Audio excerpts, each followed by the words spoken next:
A welcome to our guest, Charlie Brennan. Thank you so much, Charlie, for being here. The Reverend Jay Kanzler is going to give a more formal introduction. Thank you all. Good evening.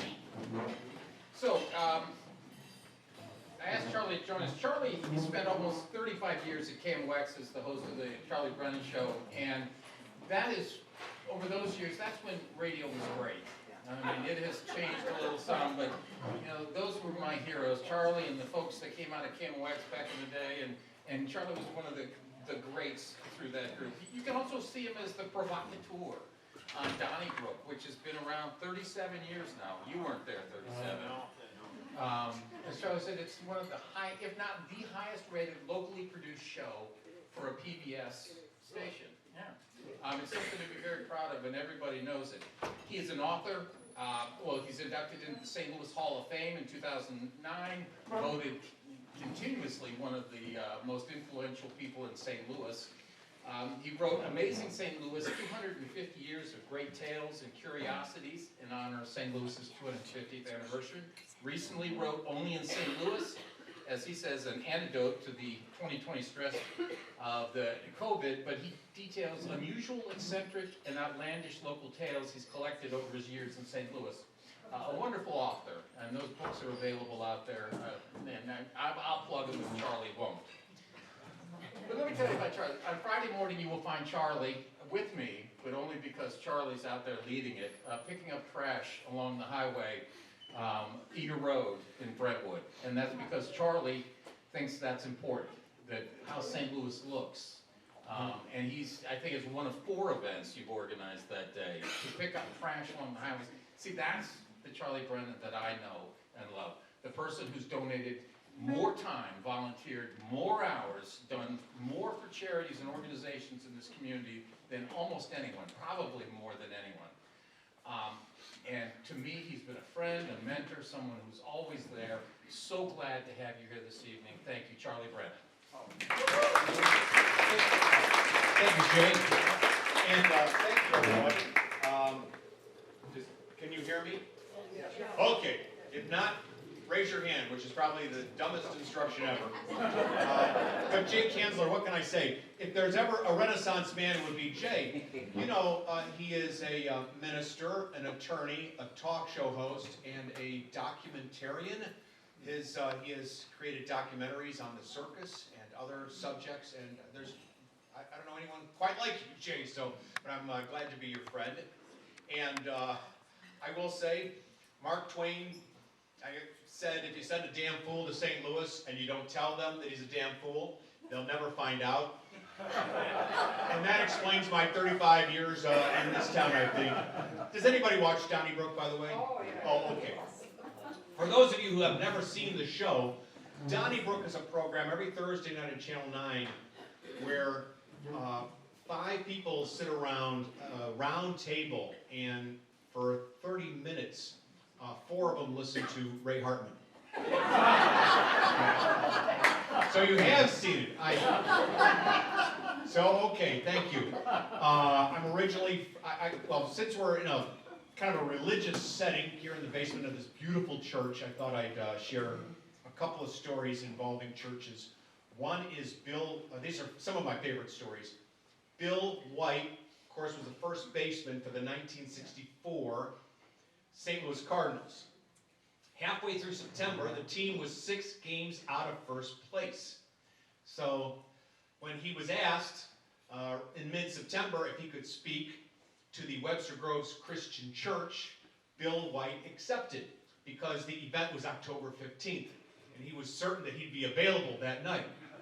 As it turns out, October 15th, 1964, the Cardinals won the 7th game of the World Series against the Yankees. So what do you think Bill White did? He honored his commitment. It was an afternoon World Series game. The team won, and he drove himself out to Webster Groves to speak to the group. He wrote an autobiography, and he said, "A deal is a deal." Isn't it impressive? You would think that in today's day and age, they'd say, "Hey, I'll be celebrating with the guys," or meeting with my agent or something. Also, speaking of churches, in 1948, I believe it was, maybe 49, one of the most famous weddings took place in St. Louis when, at St. John's Methodist on Kings Highway, Alvin Barkley, 71 years old, married Jane Hadley. She was 38 years old. Barkley was the Vice President of the United States. And I looked back at some of the press clippings, and nobody was making mention at all of the fact that he was 71 and she was 38. They did say that they left the church afterwards. 33 people attended, mostly family members. It was broadcast live on NBC. And then the vice president and his new bride borrowed a car from Mayor Darst, D-A-R-S-T, and then they drove to a little luncheon which was held on Lindell. But what I thought was interesting when I read the clippings, they said that security was provided by the St. Louis Police Department and 14 Boy Scouts. Can you imagine Vice President coming to St. Louis today and saying, hey, let's bring in the Boy Scouts. And then, while we're on a kind of a church religious theme, no relation to Bill White, but Tom White Sr. was a great developer in our area. And in June of 1988, his wife was ill with ALS, and it looked like she was taking a turn for the worse at St. Luke's Hospital. So Mr. White called the Sisters, the Missionary of Charity, a convent in North St. Louis. And he asked them if they would send up some prayers for his wife who was ailing. And a woman who answered the phone with an Indian dialect said, wait a second, I want you to talk to somebody. So the next voice that came on said, hello, this is Mother Teresa. And Mr. White said, this is the Mother Teresa? Yes, I'm in town for a speaking engagement. What can I do for you? I said, well, my wife is ill. I was hoping you could pray for her. And she said, well, come pick me up and we'll go out to see her. So Tom White Jr., who's still working on Brentwood Boulevard, still in the family business, got in a station wagon, picked up Mother Teresa with his dad in North St. Louis. Mr. White Sr. and Mother Teresa sat in the back seat of the station wagon while Tom Jr. drove to St. Luke's Hospital. And then, I guess they walked to the door and everyone parted like the parting of the Great Sea when they saw Mother Teresa walking down the hall. Tom White Jr. told me he never saw so many double takes, you know. And they prayed for 10 minutes. And I knew that Mother Teresa was Catholic because on the way back to the convent, Mother Teresa said, well, I know you're in construction and we need a new kitchen at the convent. And, well, Mrs. White did live another 5 years. In fact, she actually outlived Mr. White, as it turns out. I grew up in Cleveland, Ohio, and what can I say? I know that Cleveland, Ohio was considered by many people to be the mistake on the lake. But for me, it was my boyhood home, and I really enjoyed it.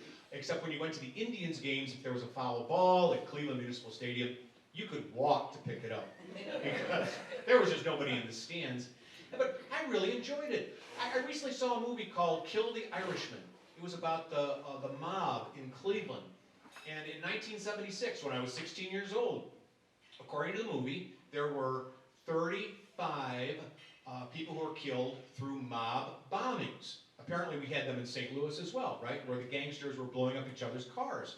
And I learned about it for the first time. I grew up in Cleveland, had a wonderful time on Lake Erie. And then I went to Boston College. And one of our famous grads from Boston College is Amy Poehler. She's a terrific comedian and actress. And I think she described it best. She was once speaking at Harvard, and she said to all these folks from Harvard, yeah, I went to Boston College. You may have heard of it. It's the Harvard of Boston. I got out of there and I worked at WKOX Radio in Framingham, which is a suburb just west of Boston. And 1 year was our job to cover the Boston Marathon. And we had, because it's a 26-mile, 385-yard race. And I was at the finish line. I'd never covered a sporting event before. So I got to the finish line at 7 a.m. for a race that was starting at noon, and the lead runner would maybe finish at 2 p.m. But I had to memorize my ad-libs, you know how that goes, and I got a perfect position to see the finish line. Unfortunately, the lead runner, about a quarter mile away from the finish line, meant that the press bus that was just in front of the runner took off and unloaded all the members of the press in front of me. And suddenly my view of the finish line was totally obscured. I couldn't see a thing. And to make matters worse, someone's equipment was interfering with mine. So I couldn't hear any directions from the studio as to what I was supposed to do. So I had a Sony Walkman.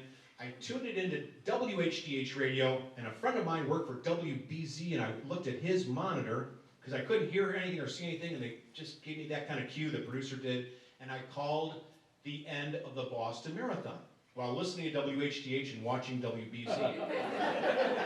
The funny thing is, later that spring, the Associated Press of New England gave us first place for best sports coverage of a major sporting event. So I was learning, and then I worked for station WNTN in Newton, Mass., another suburban station. And you may know Zip Zeppa. He worked there. He was the voice of Boston University Terrier football.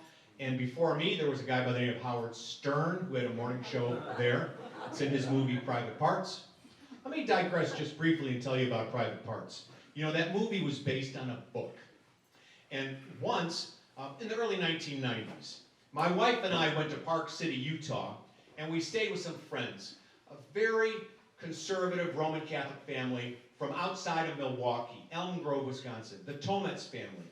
They were very conservative, very religious. And after skiing at Park City in the evenings, we would gather around these dinner tables and they would tell us their stories. And in the 1970s, they were very religious, and the Bishop of Milwaukee said, you should bring pregnant teenagers into your home, you should bring Vietnamese refugees into your home. And so they did both. And my friend Frank said when he grew up with, there would be pregnant women in their household, and a Vietnamese family lived with them for a while. And so after this nice ski trip, which I enjoyed at their condo, I came back to St. Louis, and I said, I got to get them a gift. So I went to the Library Limited Bookstore. Remember that great place? Yeah. Located at Hanley and Forsyth. Well, I found a great book about a Vietnamese family which had moved to the United States, and they chronicled their adventure. At the same time, a friend of mine, Scott Arkin from KLOU Radio, was in the hospital, and he was recovering from something, and so I had to get him a book, so I picked up Howard Stern's Private Parts. They're both DJs. I thought that Scott would enjoy Howard Stern's book. So then, Library Limited had free gift wrap, so I had them wrap the books, and then I just took them straight to Post Office 63105 and mailed them out, right? Then I got a thank you note from Milwaukee about 2 weeks later, and I read it while enjoying lunch. And Mrs. Tomets wrote, thank you so much, it was great to see you. We don't know quite what to make of Howard Stern. So I called my friend Scott. I said, Scott, yeah? Remember when you were in the hospital and I sent you a gift? What did I send you? A book about a stupid Vietnamese family? So I called Mrs. Tomets in Milwaukee. I said, I'm sorry, Mrs. Tomets, there's been a terrible error. I sent you the wrong book. She said, Charlie, that was the most disgusting thing that has ever been in our house. And we read it from cover to cover. So then I go back, I'm at WNTN where Howard Stern worked. 1 year they sent me to, again, Boston Marathon, Faneuil Hall, which is a great tourist attraction in downtown Boston. And they said, hey, you got to interview these people who are carbo loading the night before the race, interview some celebrities. So it was so crowded, like Yogi Berra said, it was so crowded nobody goes there anymore. I couldn't find anyone to interview, anyone of note. Finally, my producer, Doug Randall, said, look, there's someone from the Washington Post over here. Go talk to him. I thought, oh, great, the Washington Post, one of our great newspapers. We'll talk about the lay of the land and who the top runners are, what we can expect in tomorrow's Boston Marathon. And so I said, sir, can I have an interview? Absolutely. So I said, Charlie Brennan live on WNTN. We're at Faneuil Hall, the site of tomorrow's Boston Marathon, and I read the fella's name and title off of his name tag. And I said, I'm joined right here by Bob Johnson from the Washington Potatoes. It wasn't the Washington Post, it was the State Growers Association. So that was a fascinating live interview. Now you're starting to get the idea why I moved to St. Louis. Truth be told, I was making $12,500 a year, and my dad from Cleveland came to my apartment. I was 6 years out of college. He said, "You can't live like this forever." And so I sent out 75 letters and tapes, and I had 2 nibbles. One was at a station in Hartford, Connecticut, and the other one was at KMOX in St. Louis. So I packed up the Toyota Corolla, and I moved to St. Louis. And the first thing they said was, "You have got to learn to read the live ad." The best who ever did this was Jack Carney. And if you want to stay here, learn to endorse products and services. And so I said, mission accepted. And my very first ad was for Anthony's Mill Resort, down Highway 44 to the Bourbon exit. And they have a beautiful lake surrounded by homes. And they wanted me to sell the homes. And I was from Ohio, where I was familiar with perch or sheephead and then saltwater fish, but I never heard of this CRAPPIE. So I said, the lake is full of crappie. Everywhere you look, there's crappie. Everybody in the boat is talking about how much crappie is in the water. I had no idea it was pronounced crappie, and I felt like crop. Anthony's Mill Resort is no longer a sponsor on KMOX Radio. But then my dad did send me an article from the Washington Post, which I still have, from their travel section. It said that St. Louis is one of the most historic cities in the world. And at first I thought, oh, I can understand maybe Richmond or Philadelphia or New York, Boston, Rome, Paris, St. Louis. And it actually was the very first paragraph of the travel section about this profile of St. Louis. And the more I spent time in St. Louis, I realized it was so true. I was working across the street from the old courthouse, where Dred and Harriet Scott sued for their freedom. You know, Ken Burns said that that was one of the 3 causes of the Civil War. Down the street from there was where Mark Twain, our greatest novelist, lived as a intern for the St. Louis Evening News, I believe the name was. And you could go all around St. Louis and just see all aspects of American history that were affected by people who lived here and worked here. Some greater than others. I was always impressed with the people who weren't really all that well known, but did great things. One, I think, is right out of Ladue, Margaret Galeo, in 1994. She was told by the city of Ladue that you can't put up a sign in your front yard. She had a sign in her front yard that would end up in her front window on Willow Hill Road, and it said, "Peace in the Gulf." And so it was taken down, she was sued back, and then she ended up in the Supreme Court, where she won 9-0, because the Supreme Court said, okay, well, Ladue allows no trespassing and beware of dog signs, but not peace in the Gulf, so she won 9-0. And if you look at the transcripts of that Supreme Court ruling, you'll see that there was laughter that broke out 12 times in that case. The justices, were really on her side. But what I thought was interesting, I did talk to her years later, and she told me that, I believe the mayor was Edie Spinks at the time. And at the Supreme Court, they both met in the restroom, the ladies' room, and they had a wonderful conversation, and one helped the other fix a coat or a hat or something like that, which I thought, that's how it should be. And St. Louis is full of people who have done great things, but who aren't really that well known. I mean, of course, we have some very famous people who have lived and worked in St. Louis, but how about Ted Kulangoski? That's probably not a household name, but Ted grew up at St. Joseph Home for Boys, an orphanage in South St. Louis. And he said, when you were in an orphanage, you either fought or you ran fast. And I was not much of a runner. Well, his prospects were not good until one of his teachers, Bill Smith, said, let's send him to Boys State, which is a summer program. And something clicked. Kulangoski, this orphan, ended up going to the Marines and then Mizzou Law. Then he moved to Oregon. And he became the only person in history to be the governor of Oregon. He served for 2 terms. He was on the state Supreme Court. He was also in their legislature. And it's kind of impressive that a young guy like that came out of an orphanage. Hey, everybody knows Rex Singfield. He grew up in another orphanage. It was St. Vincent Home for Boys in North County. And then in September of 1973, he invented the world's first index fund. People have never even heard of index funds. John Bogle of Vanguard Investments invented his first index fund 3 years after Rex Singfield. How about that? Another St. Louisan, not all that well known around the world. But of course, people know a little bit about Lenore K. Sullivan. She was a congresswoman from St. Louis. You've heard of the road named after her. In his autobiography called Man of the House, Tip O'Neill said, if it was not for Lenore K. Sullivan, there wouldn't be food stamps in America today. And I looked it up later, and other people gave her credit as kind of being the mother of food stamps. It was her idea to give poor families this little bit of money so they could buy food. Chuck Berry, of course, well, what can you say? Invented rock and roll, lived here and worked here his entire life.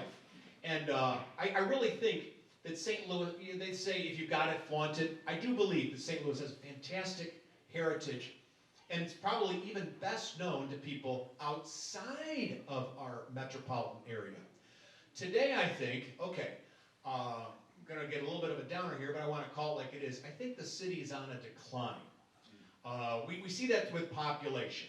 We're not keeping up with the other, our peer cities in terms of growing our numbers. That's both in the city as well as the region.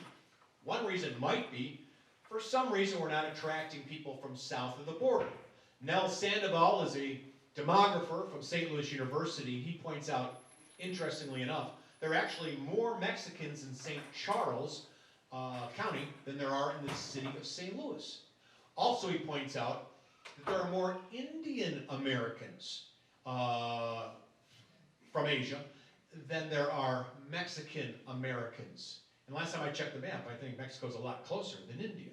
But, I mean, we have done reasonably well in terms of attracting certain groups, like Bosnians, but overall, our population is a little bit stagnant, and many people are wondering, okay, where are the workers? Well, that's a fair question. And when you think about the immigrants who have come to St. Louis, Joseph Pulitzer, who founded the Post-Dispatch, that highest award in journalism is named after him. He was an immigrant. Of course, you know about Anheuser, Busch, and many others. My goodness, George Paz, who recently died, he was one of the big players at Express Scripts. His dad was an immigrant. I mean, I don't need to tell you, the list goes on and on. I think also we really have to address the police officer situation in the city. The numbers are stark. We just raised the pay of police officers to $54,000. After about 20 years, they'll get to 67 or so. But Clayton starts at 68. You start as a police officer in Clayton, Missouri at 68, and they're not necessarily at the top because Town and Country and some other suburbs are even higher than Clayton. So again, the city of St. Louis is starting its police officers at $54,000. Cincinnati, Indianapolis, Columbus, and Cleveland are all near $70,000 for starting police officers. And I just don't see how you will attract people to this most dangerous job at that pay. Then I want to say a little something about the schools. Some schools are terrific. St. Louis is a great place to live, but some of the schools are so bad. I had the opportunity to visit Normandy High School, which used to be, as recently the 1970s, a real prize-winning high school. But you go into the auditorium and almost every other seat is roped off. You can't sit in it because the chair is broken. And the locker room, I expect to see Gene Hackman giving a speech in the movie Hoosiers or something. The plumbing is so old-fashioned, the sidewalks are cracked, and there's mold in the walls on the first floor. And you do wonder how kids can learn in that environment and how teachers can teach in it. So I really think we need to pay attention to our worst educational experiences and kind of be honest about that. I think also I don't want to preach, but this is a suggestion, I'm sometimes asked about it. What do you recommend? Well, there's a book by Jane Jacobs, and she is now deceased, but she grew up in New York, lived in the Greenwich Village, and wrote a book called The Death and Life of Great American Cities. And in this book, which is it's kind of the Bible for reviving cities, she points out it's not the big convention center. It's not Jacob Javits Convention Center. It's the small shop. The key is the sidewalk, where people on the sidewalk look into a store, and the people in the store look out on the sidewalk. And there's a bakery, there's a place to get your car fixed. You also have a small shop. People know the pedestrians, and there are pedestrians on the sidewalk, and there's commerce in the area. Sometimes I believe that St. Louis has said, if we only build this big building, it could be corporate headquarters or a stadium, will solve a lot of our problems. I think often the exact opposite is true, and I think we need one big region-wide book club to take a look at that. Then I also think, Jay, you were so kind to mention that I'm picking up litter. But unfortunately, MoDOT decided today, because of the anticipated inclement weather, that we have to cancel, or at least postpone, Friday's cleanup. No. So you're off the hook for this Friday.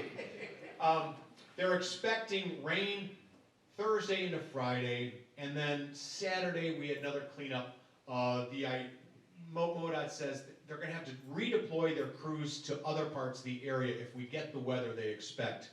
And they also don't want the volunteers slipping in the mud. So I can understand that. We'll reschedule. But I have a theory that we need to pick up the litter in the greater St. Louis area. Eugenia South, who's a professor at UPenn, who went to WashU Medical, has written on how trash actually leads to crime, including violent crime. So we've got crime, that's for sure, and we also have way too much trash. I go to some other cities, well, forget me. Bill Seedoff was the Director of Human Services for the city of St. Louis until recently. He sent me an email from Florida. He said he could not find a scrap of litter on any Florida street.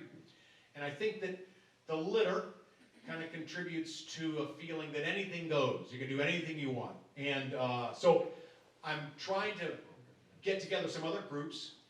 Bank of America, Shalonda Webb, who's the St. Louis County Council Chair, Steve Butts, he is with Crawford Butts Insurance, Marlon Anderson, a state representative from North St. Louis, as well as Concordia Seminary, SIUE, and some other groups. I'm forgetting some, I'm sorry to say. Oh, the St. Louis Cardinals. And we're organizing people once or twice a year to pick up litter, but we also want to get an organization in gear so that we can stress our values to local leaders. We're doing the same thing with daffodils.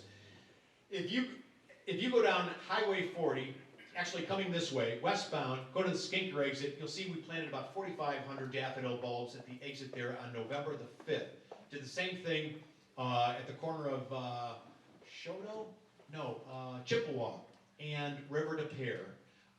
And so those are coming up right now, and my theory is we need to beautify our highways, and that it would really give a great impression for both the locals and the visitors. Unfortunately, MoDOT is not keen on that. They think the maintenance would be too expensive. But we're finding some people, including Pat Steiner of Ladue. I don't know if you know her. Her husband, Jim, was a great sports agent for a long time. She and others are kind of like-minded, and we're thinking, you know, maybe St. Louis can make itself more beautiful and presentable so that when visitors come here, they say, wow, what a beautiful area you live in.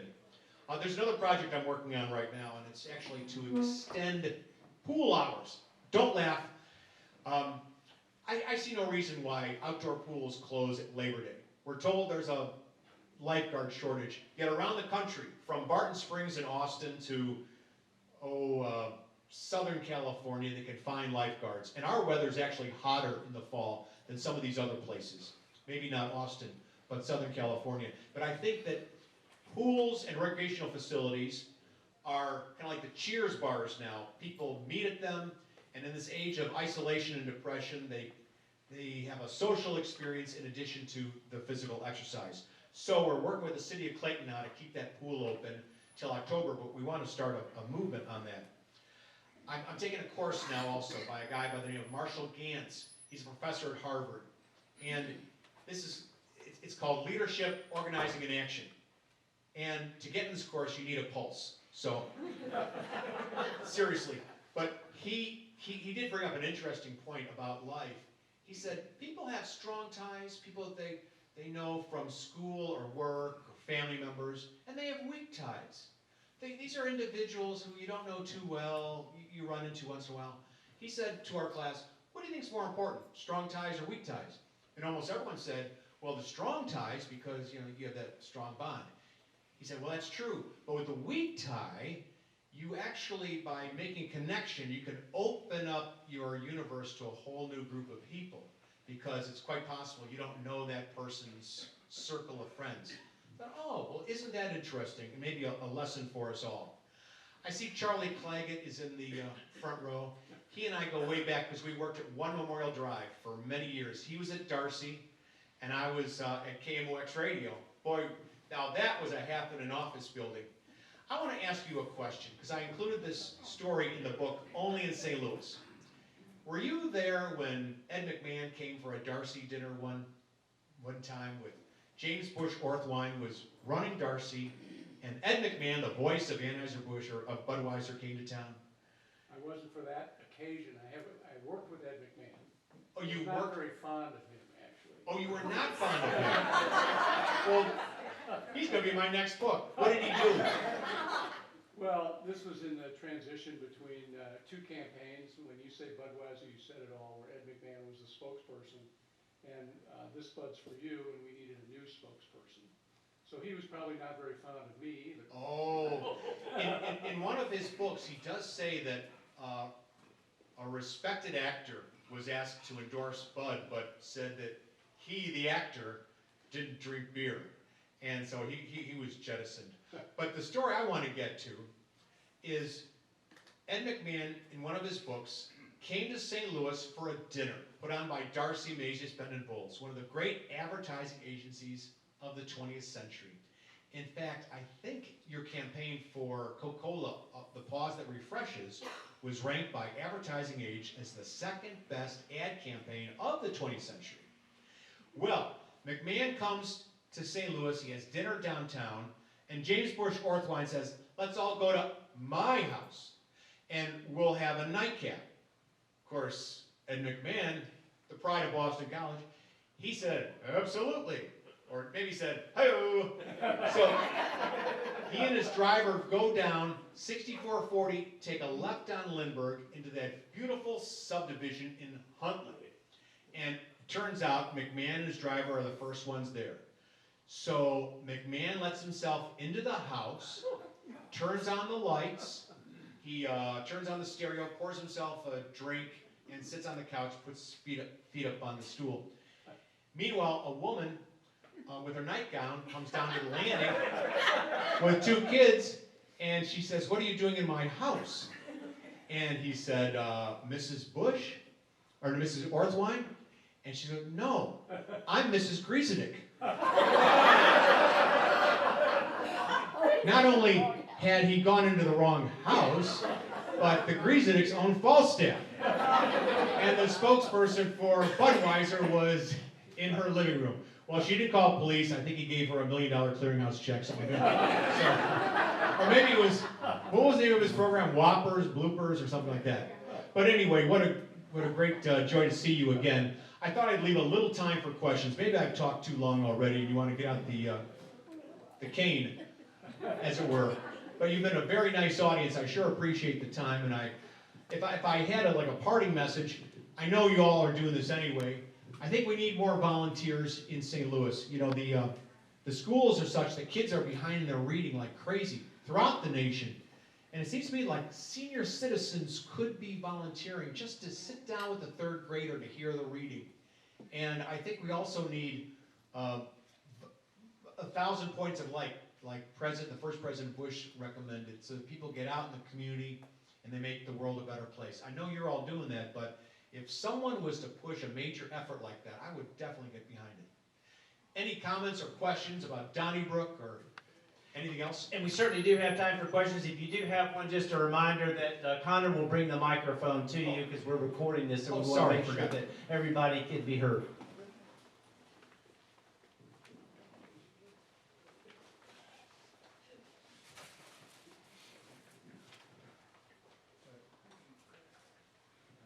Charlie, has Ray Hartman ever taken a day off at Donnybrook? Not recently. He and Alvin are setting the Cal Ripken record. Yeah. Now, Bill, on the other hand, he's taking 3 weeks off in a row, and then I'm going to take 2 weeks off.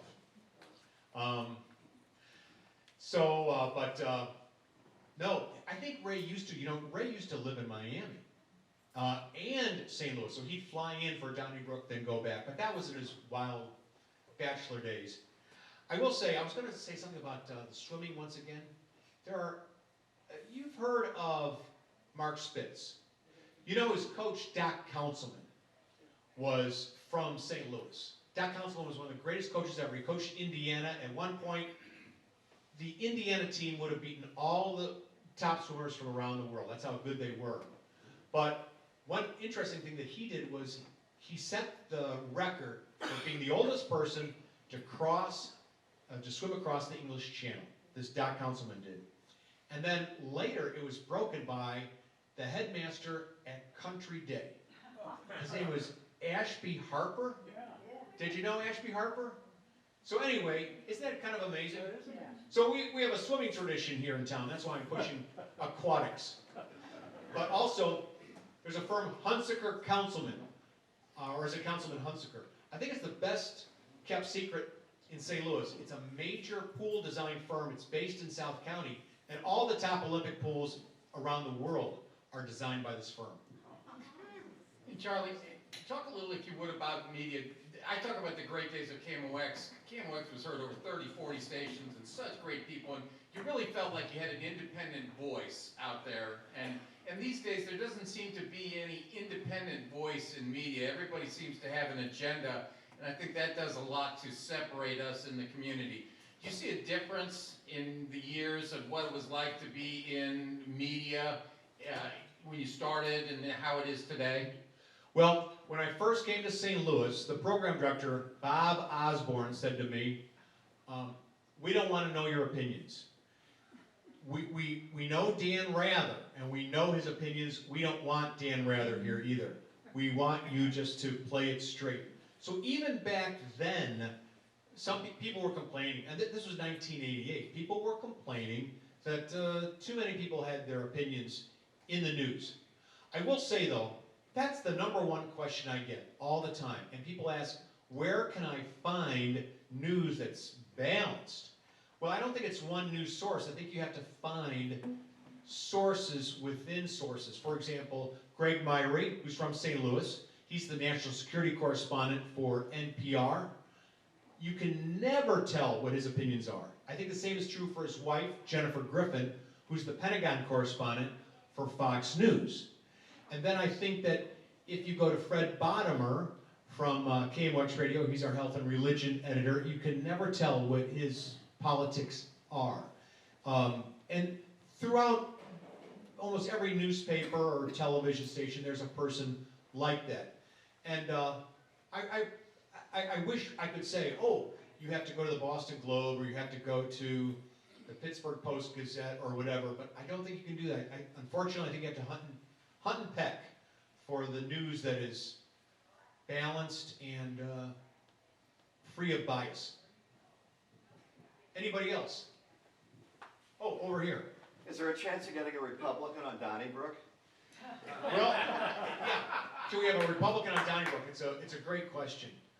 What happened was the show started with 3 Republicans. Mark Vitter. Yeah. Mark Vitter, Rich Koster, and Martin Dugan. And then you had Bill McClellan and Ray Hartman.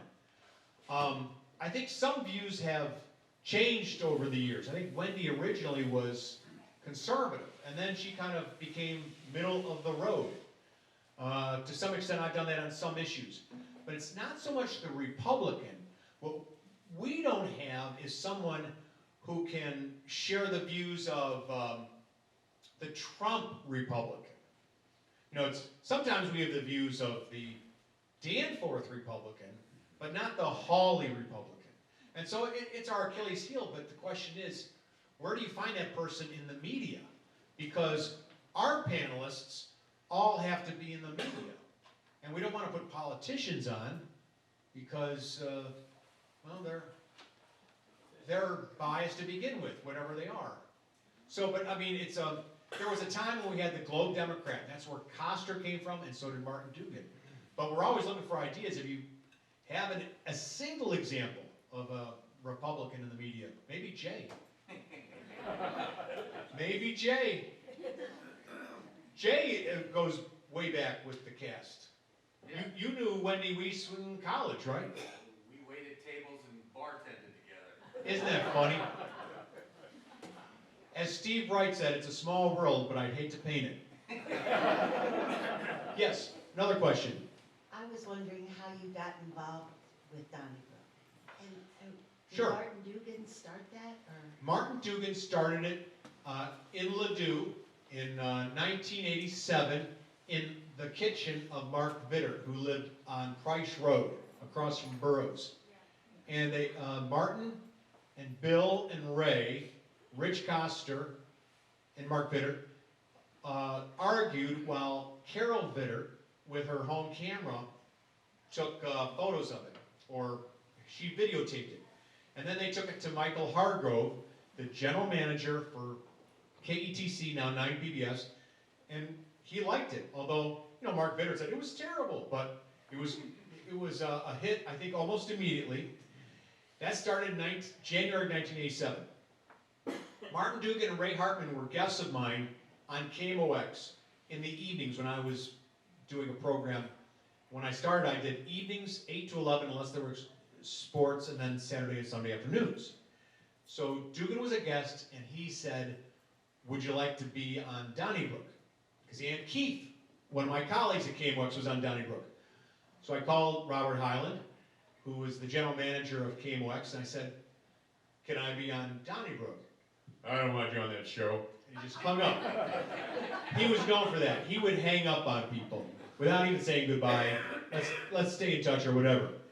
Well, Mr. Hyland, who was a great broadcaster, died in March of 1992, and my first appearance on Donnybrook was in April of 1992.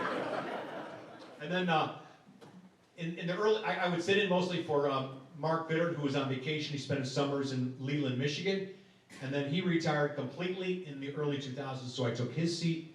And then Martin retired in 2010, and that's when I started being the provocateur. Now we're in the front. You're going to get your exercise tonight. It's like Phil Donahue. Phil Donahue and I grew up in the same church in Cleveland. He was much older, but the funny thing is, this was Our Lady of Angels Church in Cleveland, Ohio. He was a parishioner. I was a parishioner. He applied to my high school, St. Ignatius. He couldn't get into it. And then he later told me he applied to KMOX and they didn't accept him.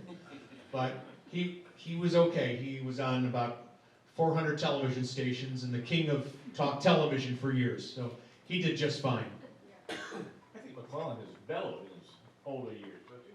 I think Bill McClellan has mellowed. He used to have a little bit of an Irish temper, which he doesn't have anymore. You're exactly right. He has mellowed. Move toward the middle a little bit. Yeah, I think Bill he's reliably in the middle. Sometimes to the far left if his wife and daughter get to him. But he's really our MVP because he cuts to the chase. He doesn't waste your time. He uses the economy of words, and he explains himself so well. He really used the English language very well. And then Alvin is, of course, sartorial splendor. He's got a lot of energy, and he also is a fun guy. He's just, you know, has a smile all the time. Wendy, my sister says she's the most underrated panelist on Donnybrook. And I said, underrated? And that means that some people don't rate her highly. I think people really like Wendy Weiss. But I rely on Wendy to often give us common sense when there's no common sense at the table. Well, I can't thank you enough for the time you shared. If I can ever be of assistance to your organization, let me know. And we will have opening for litter volunteers sometime in the next 6 weeks, I think. Thank you. Charlie, thank you so much. It's been fun and entertaining, and thank you for telling part of your story to us. Oh, thank you, Reverend. Privileged to have you here. And thank you all for being part of this. Good night. God bless.